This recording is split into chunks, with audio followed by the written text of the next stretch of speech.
ಓಂ ಗಂ ಗಣಪತೆ ನಮಃ. ಓಂ ನಮೋ ಭಗವತೆ ವಾಸುದೇವಾಯ. ಓಂ ನಮಃ ಶಿವಾಯ. ಓಂ ಶ್ರೀಮಾತ್ರೇ ನಮಃ. ಓಂ ಸ್ವಾಮಿ ಶರಣಮಯ್ಯಪ್ಪ. ಸಮಸ್ತ ಭಾಸ್ವಾಹಿನಿ ವೀಕ್ಷಕರಿಗೆ ನಾನು ನಿಮ್ಮ ಆಚಾರ್ಯ ಬಾಲಸುಬ್ರಹ್ಮಣ್ಯಂ ಮಾಡುವ ಅನಂತ ನಮಸ್ಕಾರಗಳು. ವೀಕ್ಷಕರೇ, ವಾರ ಭವಿಷ್ಯ ಕಾರ್ಯಕ್ರಮಕ್ಕೆ ಸ್ವಾಗತ ಸುಸ್ವಾಗತ. ಈ ವಾರದ ಒಂದು ಪಂಚಾಂಗ ಶ್ರವಣ. ಶ್ರೀ ಪರಾಭವನಾಮ ಸಂವತ್ಸರ, ಉತ್ತರಾಯಣ, ವಸಂತ ಋತು, ಚೈತ್ರ ಮಾಸ,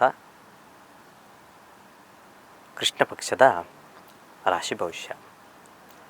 ನೋಡಿ, ಮೊಟ್ಟ ಮೊದಲನಾಗಿ ಗ್ರಹಗಳ ಆಧಾರವನ್ನು ನೋಡುವಂಥದ್ದಾದರೆ ಮಿಥುನ ರಾಶಿಯಲ್ಲಿ ಗುರುವಿನ ಸಂಚಾರ, ಸಿಂಹರಾಶಿಯಲ್ಲಿ ಕೇತು ಭಗವಾನರು ಹಾಗೂ ಕುಂಭರಾಶಿಯಲ್ಲಿ ರಾಹು ಭಗವಾನರು, ತದನಂತರ ಬುಧ, ಕುಜ, ರವಿ, ಶನಿಯರ ಸಂಚಾರ ಮೀನರಾಶಿಯಲ್ಲಿ, ಮೇಷರಾಶಿಯಲ್ಲಿ ಶುಕ್ರ ಭಗವಾನರ ಸಂಚಾರ. ಪ್ರಸ್ತುತ ಸಾಲಿನಲ್ಲಿ ಮಕರ ರಾಶಿಯಿಂದ ಚಂದ್ರನು ಸಂಚಾರ ಮಾಡ್ತಾ ಇದ್ದಾನೆ. ಈ ಒಂದು ಆಧಾರದ ಮೇಲೆ ರಾಶಿ ಭವಿಷ್ಯ. ಮೇಷರಾಶಿಯವರಿಗೆ ಒಂದು ರೀತಿಯಾದಂತಹ ಸಮಾಧಾನವಾದಂತಹ ವಿಚಾರಗಳನ್ನು ಕೇಳುವಂಥದ್ದು, ಹಣಕಾಸಿನ ವಿಚಾರದಲ್ಲಿ ಸುಧಾರಣೆಯನ್ನು ಕಾಣುವಂಥದ್ದು, ಆರೋಗ್ಯಕ್ಕೆ ಸಂಬಂಧಪಟ್ಟಂತಹ ಅಂದರೆ ಪ್ರಮುಖವಾಗಿ ಕಾಲಿಗೆ ಸಂಬಂಧಪಟ್ಟಂತಹ ಪೆಟ್ಟುಗಳು ಬೀಳುವಂಥದ್ದು ಅಥವಾ ಕಾಲಿಗೆ ಸಂಬಂಧಪಟ್ಟಂತಹ ನೋವುಗಳನ್ನು ಕಾಣುವಂಥ ಸಾಧ್ಯತೆ ಇರ್ತದೆ. ಆ ಕಾರಣದಿಂದ ತುಂಬ ಹೆಚ್ಚು ಓಡಾಡುವಂಥದ್ದಾಗಿರ್ಬೋದು, ಮೆಟ್ಟಿಲು ಹತ್ತಿ ಇಳಿಯುವಂಥದ್ದಾಗಿರ್ಬೋದು, ಅಥವಾ ಸ್ವಲ್ಪ ನೀರಿನ ಇರುವಂತಹ ಜಾಗದಲ್ಲಿ ಜಾರುವಂಥ ಸಾಧ್ಯತೆಗಳು ಸಹ ಉಂಟು. ಆ ಕಾರಣದಿಂದ ಸ್ವಲ್ಪ ಹುಷಾರಾಗಿ ಚಲನವಲನ ಮಾಡಿದ್ರೆ ತುಂಬ ಒಳ್ಳೆಯದು. ವಿದ್ಯಾರ್ಥಿಗಳಿಗೆ ಅದ್ಭುತವಾದಂತಹ ಫಲವನ್ನು ಕಾಣುವಂತಹ ವಾರ ಈ ವಾರವಾಗಿರ್ತದೆ. ಇನ್ನು ಸಾಂಸಾರಿಕ ಜೀವನದಲ್ಲೂ ಸಮೃದ್ಧಿಯಾದಂತಹ ವಾತಾವರಣವನ್ನು ಗಳಿಸುವಂಥದ್ದು ಸಹ ನಿಮ್ಮದಾಗಿರ್ತದೆ. ಮೂರನೇ ವ್ಯಕ್ತಿಗಳಿಂದ ಸ್ವಲ್ಪ ಮಟ್ಟಿಗೆ ನಿಮಗೆ ಸಮಾಧಾನವಾದಂತಹ ವಿಚಾರವನ್ನು ಕೇಳುವಂಥದ್ದು, ಅಂದರೆ ಸ್ನೇಹಿತರಿಂದ ಒಂದು ಒಳ್ಳೆಯ ವಿಚಾರವನ್ನು ಕೇಳುವಂಥದ್ದು. ಇಷ್ಟೆಲ್ಲ ಇದ್ದಾಗ ನೀವು ಖಂಡಿತವಾಗಲೂ 80% ಶುಭ ಫಲಗಳನ್ನು ಕಾಣ್ಬೋದು. ಮಾಡಬೇಕಾಗಿರೋಂತಹ ಪರಿಹಾರ ಧನ್ವಂತರಿಯ ಸ್ಮರಣೆ ಅಥವಾ ನಾರಾಯಣನ ಸ್ಮರಣೆ ಮಾಡಿದ್ರೆ ತುಂಬ ಒಳ್ಳೆಯದು. ಬುಧವಾರ, ಗುರುವಾರ ಶುಭವಾರಗಳಾಗಿರ್ತವೆ. ಮುಂದಿನ ರಾಶಿ ವೃಷಭ ರಾಶಿ. ವೃಷಭ ರಾಶಿಯಲ್ಲಿ ಜನನವಾಗಿರೋರಿಗೆ ರಾಶ್ಯಾಧಿಪತಿಯಾದಂತಹ ಶುಕ್ರನು ವ್ಯಯಭಾವದಲ್ಲಿ ಸ್ಥಿತನಾಗಿದ್ದಾನೆ. ಹಣಕಾಸಿನ ವಿಚಾರದಲ್ಲಿ ಅನಿರೀಕ್ಷಿತವಾಗಿ ಖರ್ಚನ್ನು ಕಾಣುವಂಥ ಸಾಧ್ಯತೆ ಇರ್ತದೆ. ಆರೋಗ್ಯದ ವಿಚಾರದಲ್ಲೂ ಸ್ವಲ್ಪ ಮಟ್ಟಿಗೆ ನಿದ್ರಾಹೀನತೆಯನ್ನು ಕಾಣುವಂಥ ಸಾಧ್ಯತೆ ಇರ್ತದೆ. ಅದು ಕೆಲ ದಿನಗಳ ಮಾತ್ರ ಇರ್ತದೆ. ತದನಂತರ ಸಮೃದ್ಧಿಯಾದಂತಹ ಜೀವನವನ್ನು ಸಹ ನೀವು ಕಾಣಬಹುದು. ಮಾತಿನ ವಿಚಾರದಲ್ಲಿ ಉತ್ತರೋತ್ತರ ಅಭಿವೃದ್ಧಿ. ಯಾರೆಲ್ಲ ಮಾತು ಅಂದರೆ ಯಾರೆಲ್ಲ ಲಾಯರ್ಗಳಿರ್ತಾರೋ, ಯಾರೆಲ್ಲ ವಾಕ್ ಚತುರರು ಇರ್ತಾರೋ, ಯಾರೆಲ್ಲ ಆ್ಯಂಕರ್ಗಳಿರ್ತಾರೋ ಅಂಥವ್ರಿಗೆಲ್ಲ ಅದ್ಭುತವಾದಂತಹ ವಾರವನ್ನು ಖಂಡಿತ ಕಾಣ್ಬೋದು. ಅದರಲ್ಲಿ ಪ್ರಮೋಷನ್ ಸಿಗುವಂಥದ್ದಾಗಿರ್ಬೋದು, ಹೊಸ ಕೆಲಸ ಸಿಗುವಂಥದ್ದಾಗಿರ್ಬೋದು, ಈ ರೀತಿ ಸಹ ಉಂಟು. ಒಟ್ಟಿನಲ್ಲಿ ಹೇಳಬೇಕಾದ್ರೆ 65-70% ಈ ವಾರ ಶುಭ ಫಲಗಳನ್ನು ಕಾಣ್ತೀರಾ. ಇನ್ನು ಕೆಲವು ಸಂದರ್ಭಗಳಲ್ಲಿ ಅನಿರೀಕ್ಷಿತವಾಗಿ ಸಮಸ್ಯೆಗಳನ್ನು ಅನುಭವಿಸೋದಕ್ಕೋಸ್ಕರ ಪರಿಹಾರವನ್ನು ಸಹ ನಾನು ತಿಳಿಸ್ಕೊಡ್ತೀನಿ. ಖಂಡಿತ ಸುಬ್ರಹ್ಮಣ್ಯನ ಸ್ಮರಣೆ ಮಾಡ್ತಾ ಬನ್ನಿ, ತುಂಬ ಒಳ್ಳೆಯದಾಗುತ್ತೆ. ಮಂಗಳವಾರ ಹಾಗೂ ಬುಧವಾರ ಶುಭವಾರಗಳಾಗಿರ್ತವೆ. ಮುಂದಿನ ರಾಶಿ ಮಿಥುನ ರಾಶಿ. ಮಿಥುನ ರಾಶಿಯಲ್ಲಿ ಜನನವಾಗಿರೋರಿಗೆ ಉತ್ತರೋತ್ತರ ಅಭಿವೃದ್ಧಿ, ಹಣಕಾಸಿನ ವಿಚಾರದಲ್ಲಿ ಸುಧಾರಣೆ, ಮಾನಸಿಕ ವಿಚಾರದಲ್ಲೂ ಸಹ ಸ್ವಲ್ಪ ಮಟ್ಟಿಗೆ ಸಮಾಧಾನವನ್ನು ಕಾಣುವಂಥದ್ದು.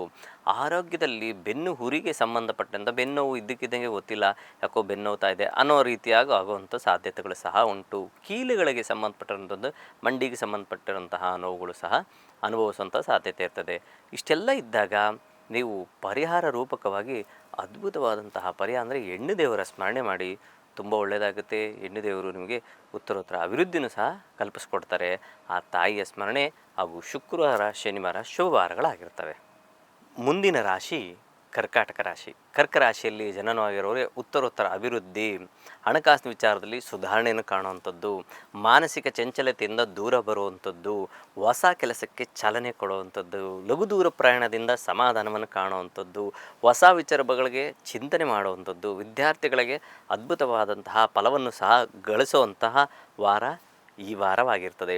ನೀವು 80% ಖಂಡಿತವಾಗ್ಲೂ ಶುಭ ಫಲಗಳನ್ನು ಈ ವಾರ ನಿರೀಕ್ಷಿಸ್ಬೋದು. ಸಣ್ಣ ಪುಟ್ಟ ಸಮಸ್ಯೆಗಳಿಗೆ ಪರಿಹಾರ ಕಾಲಭೈರವನ ಸ್ಮರಣೆ ಮಾಡಿ, ತುಂಬ ಒಳ್ಳೆಯದಾಗುತ್ತೆ. ಸೋಮವಾರ ಹಾಗೂ ಮಂಗಳವಾರ ಶುಭ ವಾರಗಳಾಗಿರ್ತವೆ. ಮುಂದಿನ ರಾಶಿ ಸಿಂಹರಾಶಿ. ಸಿಂಹರಾಶಿಯಲ್ಲಿ ಜನನವಾಗಿರೋರಿಗೆ ನೋಡಿ, ಸ್ವಲ್ಪ ಆರೋಗ್ಯದ ಬಗ್ಗೆ ಸಿಂಹರಾಶಿಯವರು ಗಮನ ಹರಿಸಬೇಕು. ಪ್ರಮುಖವಾಗಿ ಮೂಳೆಗಳ ವಿಚಾರದಲ್ಲಿ ಬೆನ್ನು ನೋವು ಆಗಿರ್ಬೋದು, ಅಥವಾ ಮಂಡಿ ನೋವು ಆಗಿರ್ಬೋದು, ಕೀಲುಗಳ ನೋವು ಆಗಿರುವಂಥದ್ದು, ಕತ್ತು ನೋವು, ಈ ರೀತಿಯಾದಂತಹ ಮೂಳೆಗಳಿಗೆ ಸಂಬಂಧಪಟ್ಟಂತಹ ನೋವುಗಳನ್ನು ಅನುಭವಿಸುವಂಥ ಸಾಧ್ಯತೆ ಇರ್ತದೆ. ಆ ಕಾರಣದಿಂದ ಪ್ರಮುಖವಾಗಿ ನೀರಿನ ಅಂಶ ಕಮ್ಮಿ ಮಾಡ್ಕೋಬೇಡಿ, ಚೆನ್ನಾಗಿ ನೀರು ಕುಡಿಯುವಂಥ ಪ್ರಯತ್ನ ಮಾಡಿ. ಅದೇ ರೀತಿ ಹಣಕಾಸಿನ ವಿಚಾರದಲ್ಲಿ ಅಭಿವೃದ್ಧಿ, ಏನೋ ಒಂದು ರೀತಿಯಾದಂಥ ಅನಿರೀಕ್ಷಿತವಾಗಿ ಹಣಕಾಸು ಬರುವಂಥದ್ದು, ನಿಮ್ಗೆ ಯಾರೋ ಕೊಡುವಂಥದ್ದು, ಹಳೆಯ ಒಂದು ಹಣ ಕೊಡಬೇಕಾಗಿರ್ತದೆ, ಆ ಹಣ ನಿಮ್ಮ ಕೈ ಬಂದು ಸೇರುವಂಥದ್ದು ಸಹ ಇರ್ತದೆ. ಉತ್ತರೋತ್ತರ ಅಭಿವೃದ್ಧಿ ಸಹ ಮಧ್ಯಾರ್ಧದ ನಂತರ ಖಂಡಿತ ಕಾಣಬಹುದು. ಪತಿ ಪತ್ನಿಯಲ್ಲೂ ಸಹ ಸಾಮರಸ್ಯದ ಜೀವನವನ್ನು ಗಳಿಸುವಂಥದ್ದು, ವಿದ್ಯಾರ್ಥಿಗಳಿಗೆ ಒಳ್ಳೆಯ ವಿದ್ಯೆಯನ್ನು ಸಹ ಗಳಿಸುವಂಥ ಸಾಧ್ಯತೆ ಇರ್ತದೆ. ಈ ಆರೋಗ್ಯದ ವಿಚಾರಕ್ಕಾಗಿ ಸೂರ್ಯನಾರಾಯಣನ ಸ್ಮರಣೆ ಮಾಡಿ, ತುಂಬ ಒಳ್ಳೆಯದಾಗುತ್ತೆ. ಜೊತೆಗೆ ಭಾನುವಾರ ಹಾಗೂ ಸೋಮವಾರ ಶುಭ ವಾರಗಳಾಗಿರ್ತವೆ. ಮುಂದಿನ ರಾಶಿ ಕನ್ಯಾ ರಾಶಿ. ಕನ್ಯಾ ರಾಶಿಯಲ್ಲಿ ಜನನವಾಗಿರೋರಿಗೆ ಮಾನಸಿಕವಾಗಿ ಚಿಂತೆ ಹೆಚ್ಚಾಗುವಂಥದ್ದು, ಆರೋಗ್ಯದಲ್ಲಿಂದಲೇ ಮಾನಸಿಕ ಚಿಂತೆ ಹೆಚ್ಚಾಗುವಂಥದ್ದು. ರಾಷ್ಟ್ರಾಧಿಪತಿಯಾದಂತಹ ಬುಧ ನೀಚ ಕ್ಷೇತ್ರ ಸ್ಥಿತನಾಗಿ ಪೀಡಿತನಾದಾಗ ಆರೋಗ್ಯಕಾರಕನ ಆಗ್ತಾನೆ ಅವನು. ಈ ನಿಟ್ಟಿನಲ್ಲಿ ಇರಬೇಕಾದ್ರೆ ಸ್ವಲ್ಪ ರಕ್ತದಲ್ಲಿ ವ್ಯತ್ಯಾಸ, ಅಂದರೆ ಇನ್ಫೆಕ್ಷನ್ಸ್ ಕಾಣಿಸುವಂಥದ್ದು, ಅಥವಾ ಕೊಲೆಸ್ಟ್ರಾಲ್ ಲೆವೆಲ್ ವ್ಯತ್ಯಾಸ ಬರುವಂಥದ್ದು, ಅಥವಾ ಊಟೋಪಚಾರಗಳಲ್ಲಿ ವ್ಯತ್ಯಾಸ ಆಗುವಂಥದ್ದು, ಅಬ್ಡಮನ್ ಅಂದರೆ ಹೊಟ್ಟೆಗೆ ಸಂಬಂಧಪಟ್ಟ ಸಮಸ್ಯೆಗಳು ಸಣ್ಣ ಪುಟ್ಟ ಕಾಣುವಂಥ ಸಾಧ್ಯತೆ ಇರ್ತದೆ.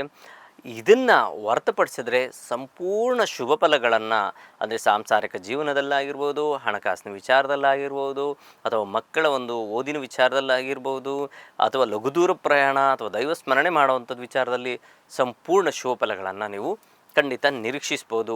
ಒಟ್ಟಿನಲ್ಲಿ 60-65% ಶುಭ ಫಲಗಳನ್ನು ಕಾಣ್ಬೋದು. ಪರಿಹಾರ ರೂಪಕ ಏನು ಮಾಡ್ಬೋದು ಅನ್ನೋಂಥದ್ದಾದರೆ, ಖಂಡಿತವಾಗ್ಲೂ ದುರ್ಗೆಯ ಒಂದು ಸ್ಮರಣೆ ಮಾಡಿ, ತುಂಬ ಒಳ್ಳೆಯದಾಗುತ್ತೆ. ಜೊತೆಗೆ ನಾರಾಯಣನ ಒಂದು ಸ್ಮರಣೆ ಮಾಡ್ತಾ ಬಂದರೆ ಅಭಿವೃದ್ಧಿಯ ಹಾದಿ ಕಾಣುತ್ತೆ. ನಿಮಗೆ ಬುಧವಾರ ಹಾಗೂ ಶುಕ್ರವಾರ ಶುಭ ವಾರಗಳಾಗಿರ್ತವೆ. ಮುಂದಿನ ರಾಶಿ ತುಲಾರಾಶಿ. ತುಲಾರಾಶಿಯಲ್ಲಿ ಜನನವರು ಸಮಸಪ್ತಮ ಸ್ಥಾನದಲ್ಲಿ ರಾಶ್ಯಾಧಿಪತಿ ಸ್ಥಿತನಾಗಿ ತನ್ನ ಕ್ಷೇತ್ರವನ್ನು ತಾನು ನೋಡ್ತಾ ಇರಬೇಕಾದ್ರೆ ಒಂದು ರೀತಿಯಾದಂಥ ನಿಖರವಾದಂತಹ ವಿಚಾರದ ಬಗ್ಗೆ ಚಿಂತನೆ ಮಾಡುವಂಥದ್ದು, ಹಣಕಾಸಿನ ವಿಚಾರದಲ್ಲಿ ಸುಧಾರಣೆ ಕಾಣುವಂಥದ್ದು. ಪ್ರಮೋಷನ್ ಸಿಗೋರಿಗೆ ಖಂಡಿತವಾಗ್ಲೂ ಈ ವಾರ ಪ್ರಮೋಷನ್ಗೆ ಟ್ರೈ ಮಾಡಿದ್ರೆ ಖಂಡಿತ ನಿಮಗೂ ಸಹ ಪ್ರಮೋಷನ್ ಸಿಗೋವಂಥದ್ದು. ಹೊಸ ಕೆಲಸಕ್ಕೆ ಏನಾದರೂ ಅಪ್ಲಿಕೇಶನ್ ಹಾಕಬೇಕು ಅಂದ್ಕೊಂಡಿದ್ರೆ ಖಂಡಿತ ಈ ವಾರ ಅಪ್ಲಿಕೇಶನ್ ಹಾಕಿದ್ರೆ ನಿಮಗೆ ಕೆಲಸ ಸಿಗುವಂಥ ಸಾಧ್ಯತೆಗಳು ಸಹ ಉಂಟು. ಯಾರೆಲ್ಲ ಅವಿವಾಹಿತರಿರ್ತಾರೋ ಅವ್ರಿಗೆ ಅನುಕೂಲ, ಅಂದರೆ ಯಾವುದೋ ಒಂದು ವಧು ಅಥವಾ ವರವನ್ನು ಸಿಗುವಂಥ ಸಾಧ್ಯತೆಗಳು ಸಹ ಈ ವಾರ ಅನುಕೂಲ ಆಗುವಂಥ ಸಾಧ್ಯತೆ ಇರ್ತದೆ. ಭೂಮಿ ವಿಚಾರದಲ್ಲಿ ಪ್ರಮುಖವಾಗಿ ಅಭಿವೃದ್ಧಿನೂ ಸಹ ಕಾಣುವಂಥದ್ದು. ಒಟ್ಟಿನಲ್ಲಿ ಸಂಪೂರ್ಣವಾದಂತಹ ಶುಭಫಲಗಳನ್ನು ಈ ವಾರ ಕಾಣಬಹುದು. ನೀವು ಮಾಡಬೇಕಾಗಿರುವಂತಹ ಪರಿಹಾರ ಏನಪ್ಪ ಅಂದರೆ, ಖಂಡಿತವಾಗಲೂ ನೀವು ಪರಮೇಶ್ವರನ ಸ್ಮರಣೆ ಮಾಡ್ತಾ ಬಂದರೆ ಈ ವಾರ ಎಲ್ಲ ಇನ್ನೂ ಅದ್ಭುತವಾದಂತಹ ಫಲಗಳನ್ನ ಕಾಣ್ತೀರಾ. ಈಶ್ವರ ನಿಮಗೆಲ್ಲ ರೀತಿಯಲ್ಲೂ ಅನುಕೂಲ ಮಾಡಿಕೊಡ್ತಾರೆ. ಅದೇ ರೀತಿ ಸೋಮವಾರ ಹಾಗೂ ಬುಧವಾರ ಶುಭ ವಾರಗಳಾಗಿರ್ತವೆ. ಮುಂದಿನ ರಾಶಿ ವೃಶ್ಚಿಕ ರಾಶಿ. ವೃಶ್ಚಿಕ ರಾಶಿಯಲ್ಲಿ ಜನನವಾಗಿರೋರಿಗೆ ನೋಡಿ, ಏನೇನೋ ಪ್ಲ್ಯಾನ್ ಮಾಡ್ತೀರಾ, ಆ ಪ್ಲ್ಯಾನ್ ಸ್ವಲ್ಪ ನಿಧಾನ ಆಗುವಂಥದ್ದು. ಮನೆ ಕಟ್ಟಕ್ಕೆ ಅಂತ ಪ್ರಯತ್ನ ಮಾಡ್ತಿರ್ತೀರ, ಅದೇನೋ ಇದ್ದಕ್ಕಿದ್ದಂಗೆ ಅರ್ಧದಲ್ಲಿ ನಿಂತೋಗುವಂಥದ್ದು, ಅಥವಾ ಕಟ್ಟಕ್ಕೆ ಅಂತ ಕ್ಲೀನಿಂಗ್ ಎಲ್ಲ ಮಾಡಿಸಿಟ್ಟಿರ್ತೀರ, ಪಾಯ ಪೂಜೆ ಮಾಡಿರ್ತೀರ, ಆದರೆ ಮುಂದುವರ್ಸ್ಕೊಂಡು ಹೋಗೋಕ್ಕಾಗಲ್ಲ. ಬೋರ್ ಹಾಕಿಸ್ತಿರ್ತೀರ, ಬೋರ್ ಹಾಕ್ಸಿದ್ರೂ ಸಹ ಮನೆ ಕಟ್ಟೋಕ್ಕಾಗಲ್ಲ. ಏನೋ ಒಂದು ಸಮಸ್ಯೆ ಬರುವಂಥದ್ದು, ಅಥವಾ ನೀರಿನ ಸಮಸ್ಯೆ ಬರುವಂಥದ್ದು, ಅಥವಾ ಏನೋ ಒಂದು ಕರೆಂಟಿನ ಸಮಸ್ಯೆ ಬರುವಂಥ, ಈ ರೀತಿಯಾದಂತಹ ಚಿಕ್ಕ ಪುಟ್ಟ ಸಮಸ್ಯೆಗಳಿಂದ ಸ್ವಲ್ಪ ಮಾನಸಿಕವಾಗಿ ಗೊಂದಲಗೊಳಗಾಗುವಂಥ ಸಾಧ್ಯತೆ ಇರ್ತದೆ. ಆ ಕಾರಣದಿಂದ ಆ ಚಿಕ್ಕ ಪುಟ್ಟ ಸಮಸ್ಯೆಗಳನ್ನು ಖಂಡಿತವಾಗ್ಲೂ ಮನಸ್ಸಿಗೆ ಹಾಕ್ಕೊಳ್ಳದೆ ಮುಂದುವರಿತಾ ಹೋದರೆ ಖಂಡಿತ ಕೆಲಸ ಕಾರ್ಯಗಳು ಅಭಿವೃದ್ಧಿ ಕಾಣುತ್ತೆ. ಪ್ರಮುಖವಾಗಿ ಹಿರಿಯರ ಆಶೀರ್ವಾದ ಮುಖ್ಯವಾಗುತ್ತೆ. ಹಿರಿಯರ ಆಶೀರ್ವಾದ ಅಥವಾ ಲಕ್ಷ್ಮೀ ನರಸಿಂಹನ ಸ್ಮರಣೆ ಮಾಡ್ತಾ ಬಂದರೆ ತುಂಬ ಒಳ್ಳೆಯದಾಗುತ್ತೆ. ಹಿರಿಯರ ಮಾರ್ಗದರ್ಶನದ ಮುಖಾಂತರ ನೀವು ಖಂಡಿತ ಒಳ್ಳೆಯದಾಗುತ್ತೆ. ಬುಧವಾರ ಹಾಗೂ ಭಾನುವಾರ ಶುಭ ವಾರಗಳಾಗಿರ್ತವೆ. ಮುಂದಿನ ರಾಶಿ ಧನುಸು ರಾಶಿ. ಧನುರಾಶಿಯಲ್ಲಿ ಜನನವಾಗಿರೋರಿಗೆ ಏನೋ ಒಂದು ರೀತಿಯಂಥ ಸಮಾಧಾನ, ನಿಮ್ಮ ಒಂದು ಮಾತಿನ ವಿಚಾರದಿಂದ ಸಾಕಷ್ಟು ಜನಕ್ಕೆ ಒಳ್ಳೆಯ ಒಂದು ಅಭಿವೃದ್ಧಿಯ ಹಾದಿಯನ್ನು ಕಾಣಿಸ್ಕೊಡುವಂಥ ಸಾಧ್ಯತೆ ಇರುತ್ತದೆ. ಹಿರಿಯರನ್ನು ಹಿರಿಯರು ಅಂದರೆ ಒಳ್ಳೆಯ ಒಂದು ದೊಡ್ಡ ಸ್ವಾಮೀಜಿಗಳನ್ನ ಭೇಟಿಯಾಗುವಂಥದ್ದು, ಅಥವಾ ಹಿರಿಯ ರಾಜಕಾರಣಿಗಳು ಮಾಡೋದು, ಅಥವಾ ಚಿತ್ರನಟರನ್ನು ಭೇಟಿಯಾಗುವಂಥದ್ದು, ಅವರಿಂದ ಒಳ್ಳೆಯ ಒಂದು ಮಾರ್ಗದರ್ಶನ ತಗೊಳ್ಳುವಂಥದ್ದು, ಅವರಿಂದ ಉತ್ತರೋತ್ತರ ಅಭಿವೃದ್ಧಿ ಕಾಣುವಂಥದ್ದು, ಹಣಕಾಸಿನ ವಿಚಾರದಲ್ಲಿ ಸುಧಾರಣೆ, ಕೆಲಸದಲ್ಲಿ ಅಭಿವೃದ್ಧಿಯ ಕಾಣಿಸುವಂಥ ಸಾಧ್ಯತೆಗಳು ಹೆಚ್ಚಾಗಿರುತ್ತದೆ. ಓದುವಂಥವ್ರಿಗೆ ಜ್ಞಾನಾರ್ಜನೆ ಹೆಚ್ಚಾಗುವಂಥದ್ದು, ಈ ರೀತಿಯಾದಂಥ ವಿಭಿನ್ನ ಕ್ಷೇತ್ರಗಳಲ್ಲೂ ಸಹ ಹೊಸ ವಿಚಾರವನ್ನು ನೀವು ಗಳಿಸುವಂಥ ಸಾಧ್ಯತೆಗಳು ಸಹ ಉಂಟು. ನೀವು ಮಾಡಬೇಕಾಗಿರುವಂತಹ ಪರಿಹಾರ ಗುರುಗಳ ಸ್ಮರಣೆ ಮಾಡ್ಕೊಳ್ತಾ ಬನ್ನಿ, ತುಂಬ ಒಳ್ಳೆಯದಾಗುತ್ತೆ. ಜೊತೆಗೆ ಹನುಮಂತನ ಸ್ಮರಣೆ ಸಹ ಮುಖ್ಯವಾಗುತ್ತೆ. ಗುರುವಾರ ಹಾಗೂ ಶುಕ್ರವಾರ ಶುಭವಾರಗಳಾಗಿರ್ತವೆ. ಮುಂದಿನ ರಾಶಿ ಮಕರ ರಾಶಿ.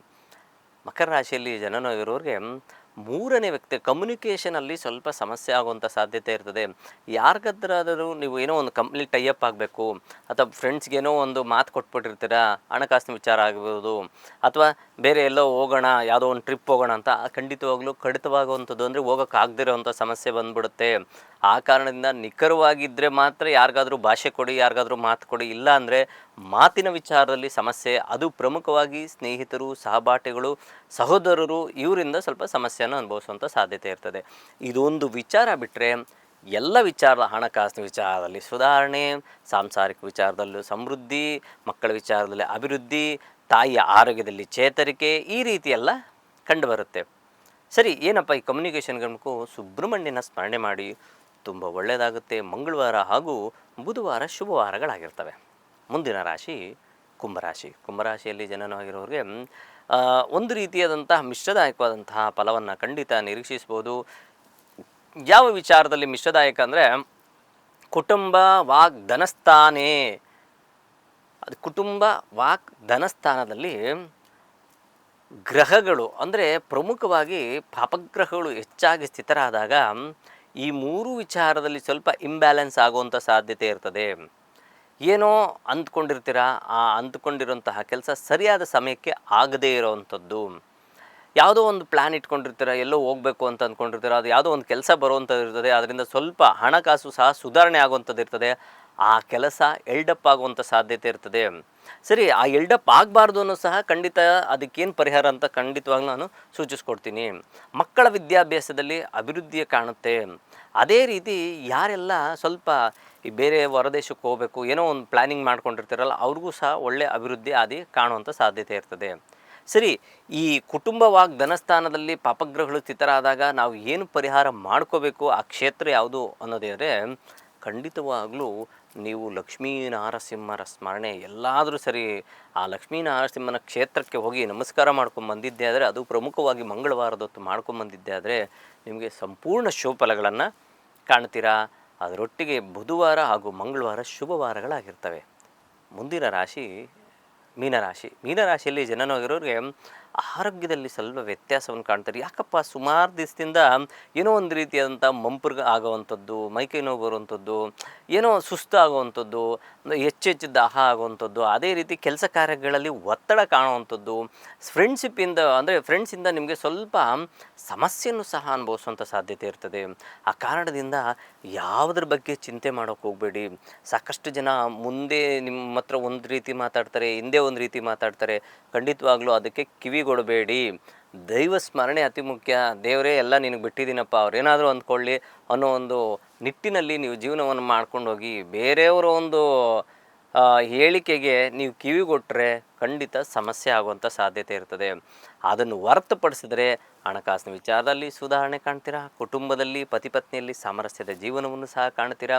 ಈ ಆರೋಗ್ಯದಲ್ಲಿ ಸ್ವಲ್ಪ ಮಾತಿನ ವಿಚಾರದಲ್ಲಿ ಏನಾದರೂ ನಿಮಗೆ ಸಮಸ್ಯೆ ಅನ್ನೋದು ಕಂಡಿದ್ದೇ ಆದರೆ ಸಾಕ್ಷಾತ್ ವಾಗ್ದೇವಿ ಸರಸ್ವತಿಯ ಸ್ಮರಣೆ ಮಾಡಿ. ಜೊತೆಗೆ ಕಾಲಭೈರವನ ಸ್ಮರಣೆ ಅತಿ ಮುಖ್ಯವಾಗುತ್ತೆ.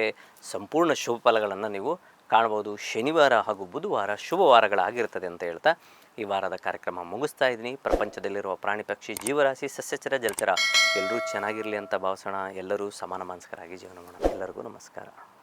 ಲೇಟೆಸ್ಟ್ ಹಾಗೂ ಇಂಟ್ರೆಸ್ಟಿಂಗ್ ಸುದ್ದಿಗಳಿಗಾಗಿ ಬಾಸ್ ಟಿವಿ ಕನ್ನಡ ಚಾನೆಲ್ನ ಸಬ್ಸ್ಕ್ರೈಬ್ ಮಾಡಿ. ಹಾಗೆಯೇ ಬೆಲ್ ಐಕಾನ್ ಪ್ರೆಸ್ ಮಾಡಿ. ಇದರ ಜೊತೆಗೆ ಫೇಸ್ಬುಕ್, ಇನ್ಸ್ಟಾಗ್ರಾಮ್, ಎಕ್ಸ್ನಲ್ಲೂ ಮಿಸ್ ಮಾಡದೆ ಫಾಲೋ ಮಾಡಿ.